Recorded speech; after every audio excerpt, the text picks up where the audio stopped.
शुरुआत में इस कार्यक्रम में मंच पर बैठे हम सब के बहुत ही आदरणीय और भारतीय जनता पार्टी के वरिष्ठ नेता, पार्लियामेंट्री बोर्ड के सदस्य और पूर्व में मुख्यमंत्री रहे सम्माननीय बीएस येडियुरप्पा जी, हमारे सीएन अश्वत्थ नारायण जी जो प्रदेश सरकार में मंत्री हैं, श्री सिद्धराजू जी स्टेट के महामंत्री, हमारे बहुत ही लोकप्रिय सांसद श्री रमेश जी, हमारे एमएलए रमेश भूसानूर जी, हमारे सुमना गौड़ा पाटिल जी, एएस पाटिल जी, पीएच पुजारा जी और हमारे हनुमंता निरानी जी, मंच पर उपस्थित सभी विधायकगण, हमारे वरिष्ठ नेतागण और यहां इतनी बड़ी संख्या में एकत्र आए सम्मानीय देवियों और सज्जनों, मीडिया के मेरे साथी, प्रिंट मीडिया और इलेक्ट्रॉनिक मीडिया के मेरे साथी, आज मुझे बीजापुर में स्वामी सिद्धेश्वर जी के मठ में, आश्रम में जाने का सौभाग्य प्राप्त हुआ। ऐसी पुण्य भूमि, ऐसी भक्ति से भरी भूमि, ऐसे भक्त जनों के साथ पवित्र भूमि, ऐसी भूमि को मैं सबसे पहले तो नमन करता हूं और आपसे आशीर्वाद लेकर के अपनी बात शुरू करता हूं। जो मैं यहां पर आप लोगों में उमंग देख रहा हूं, उत्साह देख रहा हूं, जो जिस बड़ी संख्या में आप आए हैं, वह साफ एक बात की तरफ इंगित करती है, वह साफ एक बात को बता रही है और वह यह बात है कि आप लोगों ने आने वाले समय में कर्नाटक में फिर से कमल खिलाने का निर्णय ले लिया है। यह स्पष्ट रूप में दिखता है और ये जो मूल मंत्र है हमारा, एक तरफ कांग्रेस पार्टी है जिसके बारे में अभी येडियुरप्पा जी ने बताया, money power, muscle power, leaderless party, dividing the society, creating animosity among the people, समाज में अराजकता का वातावरण बनाने का इनका इतिहास। और एक तरफ भारतीय जनता पार्टी है जो एक मूल मंत्र को लेकर के चली है, सबका साथ, सबका विकास, सबका विश्वास और सबका प्रयास। यह मंत्र कोई छोटा मंत्र नहीं है और इसी मंत्र को लेकर के हम विजय संकल्प अभियान में निकले। आज कई स्थानों से विजय संकल्प यात्रा शुरू होगी और मुझे खुशी है कि जो विकास की यात्रा येडियुरप्पा जी ने शुरू की, जिसको बोम्मई साहब ने आगे बढ़ाया, वो मैं दावे के साथ कह सकता हूं कि उसने कर्नाटक की तस्वीर और तकदीर बदल डाली है। यह भी हमको ध्यान में रखना होगा। और जो दूसरी पार्टियां हैं वो कभी भी परिवार से बाहर नहीं जा सकी। परिवारवाद, वंशवाद, इलाकावाद, जातिवाद, इन्हीं से वो घिरी रही है। लेकिन विकास का मंत्र और कर्नाटक के डेवलपमेंट का मंत्र और कर्नाटक के लोगों की बेहतरी हो इसका मंत्र, और कर्नाटक विकास करता है तो भारत की अर्थव्यवस्था ठीक होती है, इस बात का भी मंत्र हम लेकर के चले हैं। और हम ये कह सकते हैं कि हमारे प्रधानमंत्री जब कर्नाटक में आते हैं तो कर्नाटक में वो कर्नाटक की परंपराओं की, कर्नाटक की संस्कृति की, कर्नाटक के रीति रिवाज की, कर्नाटक के कवियों की, कर्नाटक के लेखकों की और कर्नाटक के लिटरेरी फिगर्स को हमेशा याद करके कर्नाटक के गौरव की बात करते हैं। ये हमारे प्रधानमंत्री करते हैं। लेकिन दूसरी तरफ राहुल गांधी भारत जोड़ो यात्रा में उन लोगों को लेके चलते हैं, आपके कर्नाटक में भी आए थे, जिन लोगों ने भारत को तोड़ने में अपना योगदान किया है, वही राहुल गांधी के दाएं बाएं दिखते हैं और कर्नाटक में भी वही दिखे थे। इस बात को भी हमको ध्यान में रखना होगा। इसलिए मित्रों, जब मैं आपसे चर्चा करता हूं तो कर्नाटक की संस्कृति, कर्नाटक का विचार, कर्नाटक का खान पान, कर्नाटक का कल्चर और कर्नाटक का विकास, ये अगर सुरक्षित है तो ये भारतीय जनता पार्टी के ही नेतृत्व में सुरक्षित है। मैं यहां आपसे कुछ बातें देश की भी करना चाहता हूं और आपसे मैं निवेदन करना चाहता हूं कि देश की प्रगति में कर्नाटक का बहुत बड़ा योगदान है। इसलिए कर्नाटक के लोगों के कंधों पर बहुत बड़ी जिम्मेवारी है। आज जब हम बात करते हैं डिजिटल इंडिया की, आज जब हम बात करते हैं इलेक्ट्रॉनिक डेवलपमेंट की, आज जब हम बात करते हैं इलेक्ट्रॉनिक गुड्स की, आज जब हम बात करते हैं इंडस्ट्रियलाइजेशन की, तो हम कर्नाटक के कंट्रीब्यूशन को कभी भूल नहीं सकते हैं। यह भी हमको याद रखना है। और जब मैं ये कह रहा हूं, आपको जानकर के खुशी होगी कि पिछले दिसंबर में यूपीआई का ट्रांजैक्शन 782 करोड़ ट्रांजैक्शंस हुए और 13 लाख करोड़ रुपए का ट्रांजैक्शन हुआ है। आपको जानकर के खुशी होगी कि यूपीआई के दुनिया में जितने ट्रांजैक्शंस हो रहे हैं, उसमें 40% ट्रांजैक्शन भारत के हो रहे हैं, भारत के लोग कर रहे हैं। ये हमको ध्यान रखना होगा। मैं ये बात आपको क्यों बता रहा हूं? मैं इसलिए बता रहा हूं कि यही कांग्रेसी साथी बोलते थे कि भारत के गांव में इंटरनेट की फैसिलिटी नहीं है। यही हमारे कांग्रेसी भाई बोलते थे कि यहां डिजिटल इंडिया कैसे होगा, यहां आधार को कैसे जोड़ा जाएगा, यहां आधार को कैसे साधारण आदमी लाभ ले सकेगा। आज आपको जानकर के खुशी होगी कि डीबीटी के माध्यम से, डायरेक्ट बेनिफिट ट्रांसफर के माध्यम से प्रधानमंत्री मोदी जी ने 25 लाख करोड़ रुपए आपके बैंक के खाते में पहुंचा दिए हैं। यह भी हमको ध्यान रखना होगा। यह विकास की एक नई कहानी है।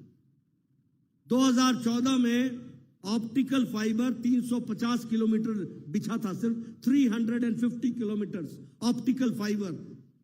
टुडे 2022 में 2,78,000 ऑप्टिकल फाइबर बिछ गया है। यह भारत का बदलता भारत है। कितना? 2,78,000 किलोमीटर की ऑप्टिकल फाइबर भारत में बिछ चुकी है। मैं अगर बात करूं, आप लोगों के हाथ में मोबाइल है। 2014 में 92% मोबाइल बाहर से आता था, हम इंपोर्ट करते थे, 92%। Today I am happy to share with you that India is manufacturing, Bharat manufacture कर रहा है। 97% मोबाइल भारत में बन रहा है। इसको भी याद रखना होगा। 97। आप लोगों में कोई अगर स्मार्टफोन एप्पल ले तो उसका कवर पढ़ लेना। अब कवर पे ये नहीं लिखा हुआ है मेड इन चाइना, कवर पर लिखा है मेड इन इंडिया। आज इंडिया में एप्पल का मोबाइल बन रहा है, मैन्युफैक्चर हो रहा है। यह भी हमको याद रखना है। इलेक्ट्रॉनिक गुड्स में हम 1 लाख करोड़ हम बेचते थे इलेक्ट्रॉनिक गुड्स। आज हम 6 लाख करोड़ का सामान बेच रहे हैं। और जहां हम एक्सपोर्ट 0 करते थे, आज हम 70,000 करोड़ का एक्सपोर्ट इलेक्ट्रॉनिक गुड्स में कर रहे हैं। उसी तरीके से स्टील में भारत 4थे नंबर से 2रे नंबर पर आ गया है। और आपको जानकर के खुशी होगी, आप लोगों ने सुना होगा ऑटोमोबाइल मतलब जापान, डैटसन की कार, टोयोटा की कार, मित्सुबिशी, बाकी सारी चीजें आप सुनते थे, आप जापानीज कार के बारे में सुनते थे, विशेष करके डैटसन और टोयोटा की। आपको जानकर खुशी होगी कि भारत ने जापान को पछाड़कर दुनिया में तीसरे नंबर का ऑटोमोबाइल इंडस्ट्री भारत बन गया है। यह भी याद रखने की जरूरत है। India has become the third automobile industry. यह हमारा परिचय है। हम 10वीं नंबर की इकोनॉमी थे, 10वीं नंबर की इकोनॉमी। और पिछले साल हमने मोदी जी के नेतृत्व में जिस ब्रिटेन ने हमको 200 साल राज किया, उसको पछाड़कर हम 5वीं नंबर की अर्थव्यवस्था आज देश में बन गए। और आपको जानकर के खुशी होगी कि among the states Karnataka is one of the 2 states who is leading in the economic infrastructure में कर्नाटक आगे है। यह भी हमको याद रखना होगा। इसलिए आपका कंट्रीब्यूशन हम कभी भूल नहीं सकते और उसको कभी भी हम किनारे नहीं रख सकते हैं। यह भी हमको ध्यान में रखना होगा। कल प्रधानमंत्री जी ने लगभग 71,000 लोगों को नौकरी दी है। रोजगार मेला में कहा है 10 लाख लोगों को नौकरी देंगे। यह तीसरा फेज है। पहले 2 फेजों में 1,40,000 लोगों को नौकरी दी थी। कल 72,000 लोगों को नौकरी दी है। इसलिए जब लोग हमारे को रोजगार की बात करते हैं तो सरकारी क्षेत्र में प्रधानमंत्री मोदी जी किस तरीके से काम कर रहे हैं वो भी हमको ध्यान में रखना होगा। मित्रों, ये तो मैंने आपसे चर्चा की दुनिया की, लेकिन मैं आपसे चर्चा करना चाहता हूं। देखो, इस उंगली में बहुत ताकत है। ये सही जगह बटन दबाता है तो सही फैसले हो जाते हैं, और अगर गलत जगह बटन दबाता है तो त्राहिमाम हो जाता है, त्राहिमाम हो जाता है। और कहने के लिए नहीं कह रहा हूं, मैं आपसे पूछना चाहता हूं, बताइए भारत में वैक्सीनेशन 100% हो गया है कि नहीं हो गया है? हो गया कि नहीं हो गया है? 140 करोड़ की जनता को 220 करोड़ का डोज लग चुका है कि नहीं लग चुका है? डबल डोज लग चुका है कि नहीं लग चुका है? बूस्टर लग चुका है कि नहीं लग चुका है? अभी अमेरिका में वैक्सीनेशन सिर्फ 76% हुआ है। यूरोप में 64% हुआ है। चाइना में जानकारी नहीं है किसी को कि वैक्सीनेशन हुआ भी है कि नहीं हुआ है, और हुआ है तो कितना हुआ है कोई जानकारी नहीं। और आप लोग बैठे, किसी ने भी मास्क नहीं लगाया है, सब नजदीक नजदीक बैठे हैं। ये इसलिए बैठे हैं कि मोदी जी ने आपको सबको सुरक्षा चक्र दे रखा है, वैक्सीन लगा करके आपको सुरक्षा दे रखी है। यह भी आपको याद रखना होगा। India's largest and the fastest vaccination programme, और इंडिजिनस। और आपको जानकर खुशी होगी कि भारत ने हमारी वैक्सीन 100 देशों को भेजी है, 100 देशों को। और आपको यह भी जानकर खुशी होगी कि इस 100 देश में 50 देशों को मुफ्त में भेजी है, मुफ्त में उनको इलाज के लिए दिया है। इसलिए मैं बार बार बोलता हूं, अब भारत मांगने वाला नहीं है, अब भारत देने वाला है, दुनिया को दे रहा है। यह भारत का बदलता चित्र है। आप बताइए, कर्नाटक से भी बच्चे यूक्रेन में फंसे थे कि नहीं फंसे थे? फंसे थे कि नहीं? कौन सा प्रधानमंत्री या राष्ट्रपति है देश का जिसने अपने बच्चों को लाने के लिए प्रयास किया हो? कौन सा ऐसा राष्ट्रपति? अमेरिका ने कोशिश की क्या? ऑस्ट्रेलिया ने की क्या? यूरोप ने की क्या? पाकिस्तान ने की क्या? बांग्लादेश ने की क्या?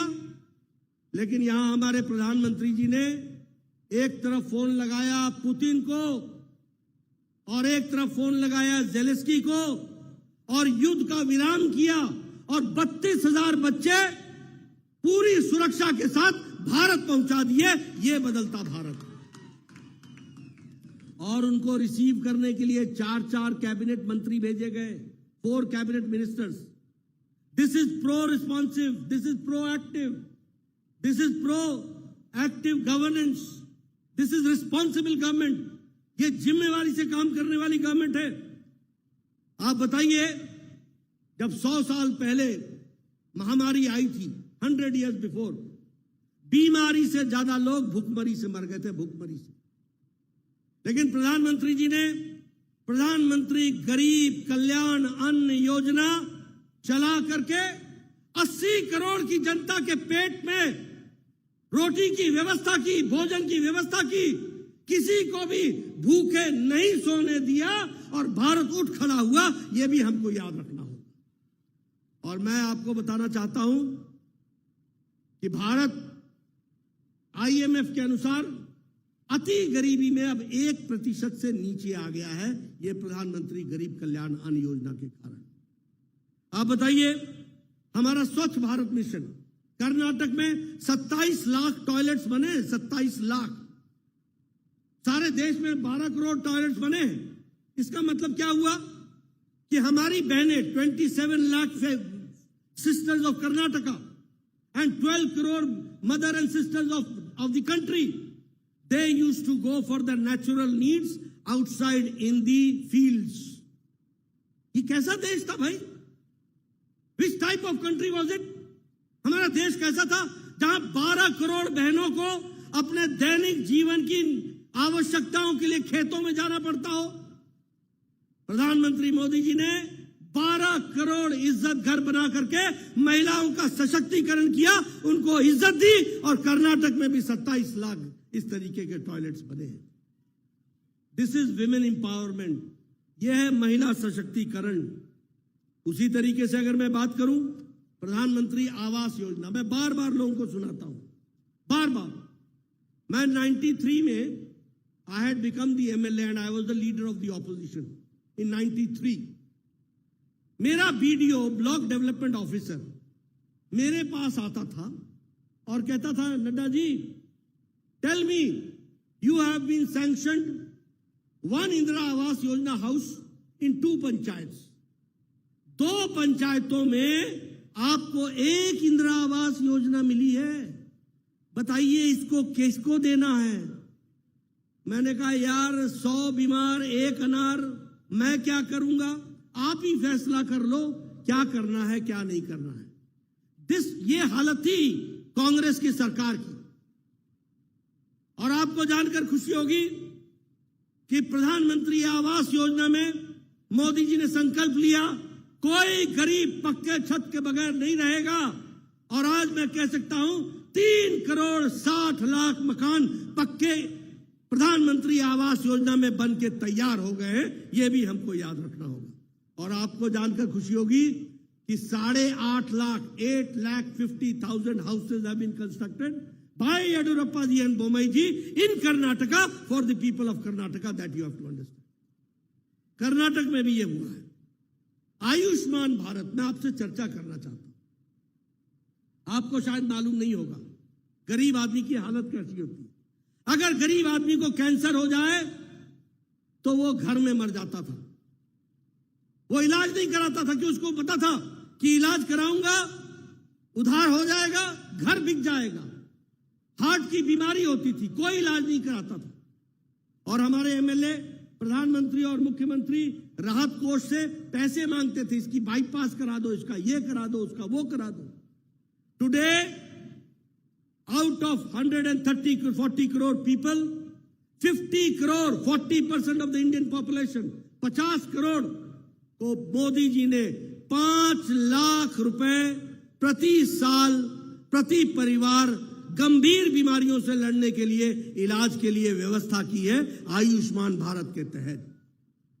5 लाख हर साल। 2022-23 अभी नया बजट आएगा, 2023-24 अब नया 5 लाख मिल जाएगा। कितनों को? 50 करोड़ लोगों को। और यहां कर्नाटक में आपने और स्कीम भी चलाई है, क्या नाम है उसका?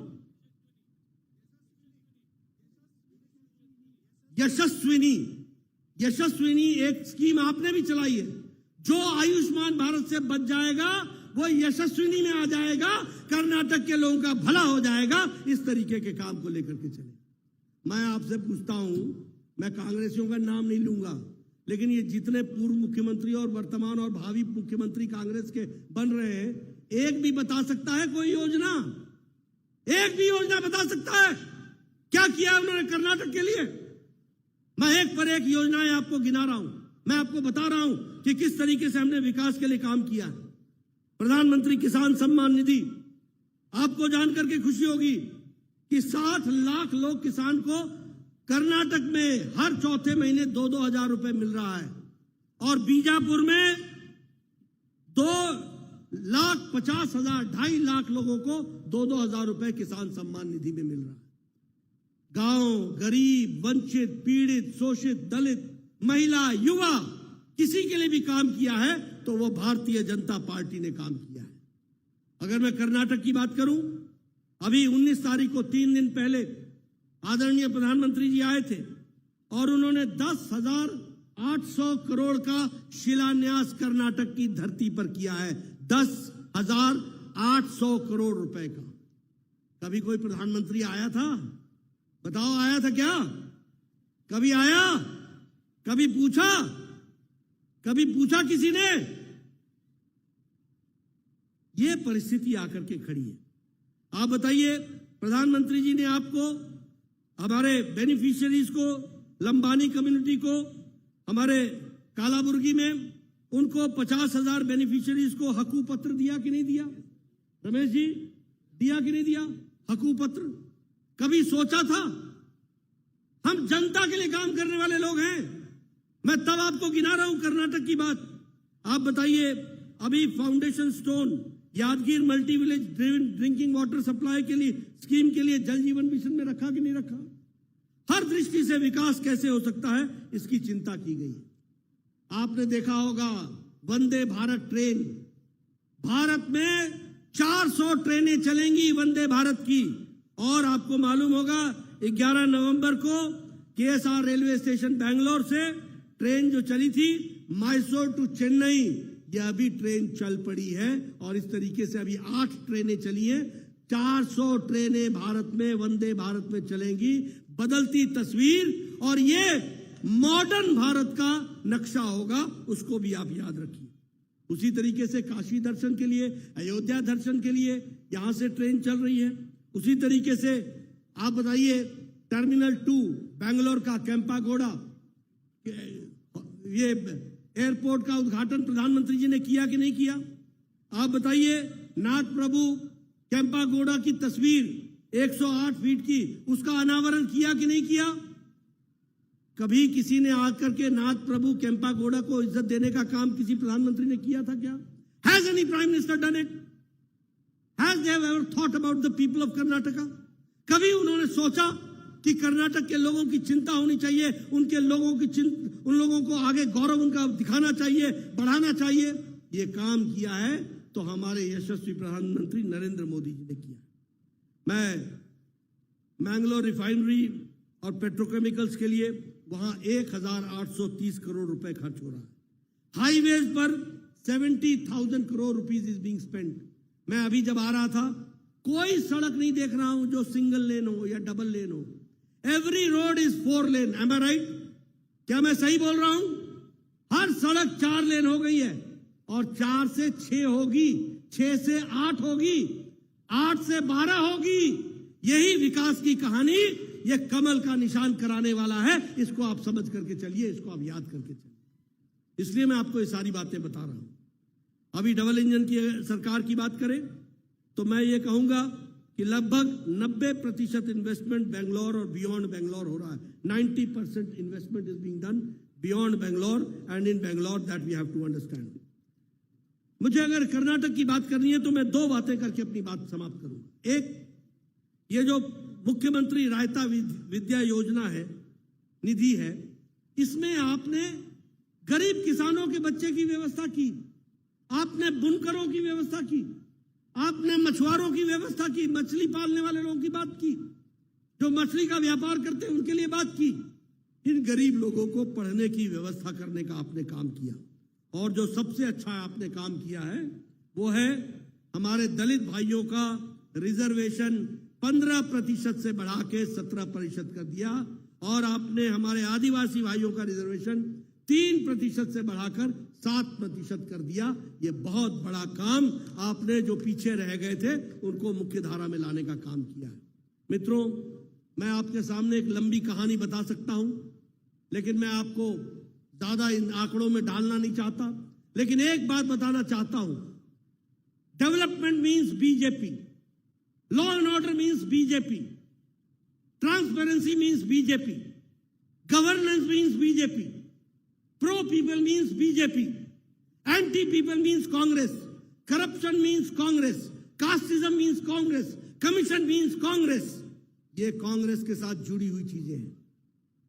Division means Congress, cohesion means BJP, holistic approach of development BJP.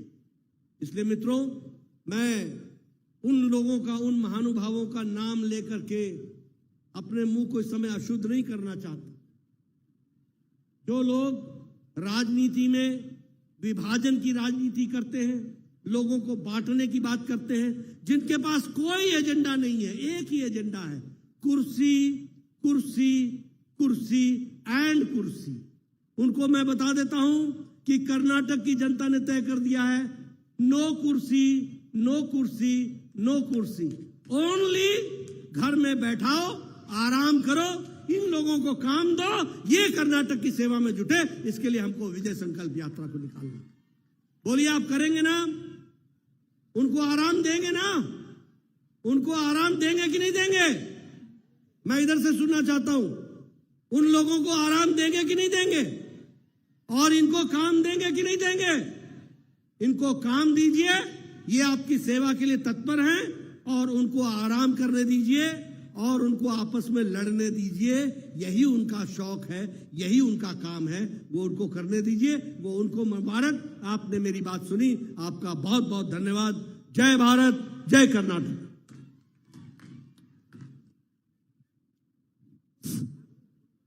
ನಮ್ಮ ರಾಷ್ಟ್ರೀಯ ಅಧ್ಯಕ್ಷರಾಗಿರತಕ್ಕಂತ ಜೆ ಪಿ ನಡ್ಡಾಜಿ ಅವರಿಗೆ ಧನ್ಯವಾದಗಳು।